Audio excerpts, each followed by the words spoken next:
Hey guys, it's Becky. I am back with the process video for load 519 day 7. Now these are going to be spaced out quite a bit. My load videos will probably run into June. I will still share the layouts at the end of the month though. So when you see the video come up, you will have already seen the layouts in a share video.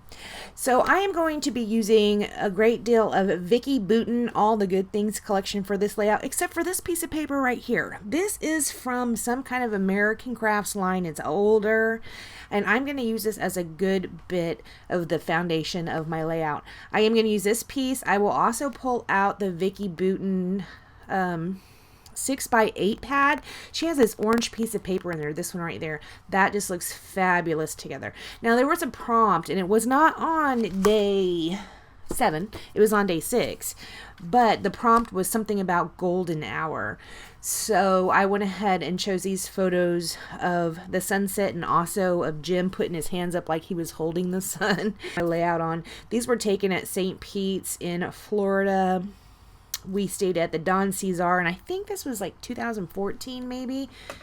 I think it was 2014. I have not done my journaling on these. In fact, none of my load layouts have journaling on them as of yet. I already had a bunch of backlogged layouts that I needed to do journaling on. Load is going to compound that way a lot. I'm probably going to end up having 50 to do journaling on, but that's okay. I am going to go ahead and try to center this.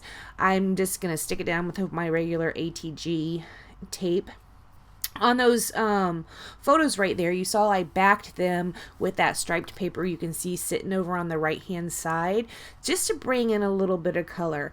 Now when I start going through the embellishment pack, I will just be putting stuff up on my layout that I think might work with this layout. They're not all things I'm necessarily going to use. They're just things I think that I might use. The thickers that I end up using with this, I don't really remember the name of them, but they are the ones that came out with the Vicki Boutin All the Good Things collection, because I still had that collection together.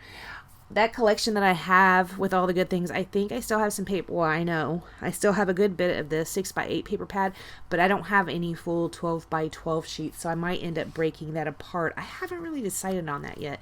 Do you guys keep your collections together even if you don't have full 12x12 sheets? Tell me how you do that. I like to keep my collections together until they start running really low, but I mean, if I have a whole 6x8 paper pad, is that really running really low? I mean, not really, because you could do layouts with them on white backgrounds like this one is. I don't need 12x12, so I don't know your opinion on that. So you can see I am pulling out some of these frames. I'm going to put some over on the left hand side, and I'm going to put one up at the top. I'm just, like I said, I'm just pulling out things I think will work. There's a lot of orange based items I pull out and a lot of black based items I pull out. What I'm actually going to end up doing is pulling out my Big Shot and cutting some circles out of that striped paper. That's going to be a big part of my embellishment. Now that orange sticker I put up at the top, it says "Oh yes please," and this one down here I replace it with this die cut that says "Things are about to get really good." And those two are actually going to make it on the layout, if you can believe that. Of that stack of bits I have going on underneath the photo, the only part I'm going to keep is that tag. Now here you can see where I came back and I have already die cut out all those circles. So I'm going to go ahead and start building my embellishment clusters. When I put the title down there, I did not glue it down. They're thickers, chipboard thickers, so they're not stuck to the page. I just put it on my layout because I wasn't really sure what exactly or where exactly I was going to be putting this title. It's not going to be there, spoiler alert. Now this tag I'm going to take off screen, and I'm going to cut out the whole bit where I do the loop-de-loo through the tag, because it does take me quite a while. So here I'm doing the loop-de-loo. I'm going to stick it back up there, so then the twine that I put through that tag is going to give it some lift off the page. I don't need to put any foam tape under there. A lot of times with my tags, I'd like to pop up that top part of them, but when I have so much twine or thread back there, it's actually crochet thread that I used, it does give it natural lift without having to use the foam tape.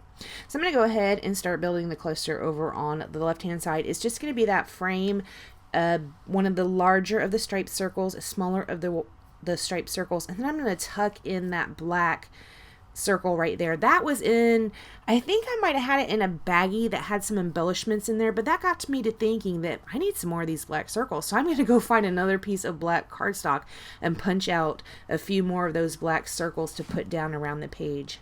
So right here I'm seeing what frames I might want to use. This is the only one I'm going to use. It just says hello there, why hello there on it that goes around in a circle.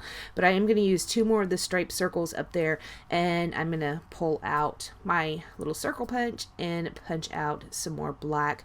Those 2 are going to go up there at the top, and I'm going to put another one right down here by this tag.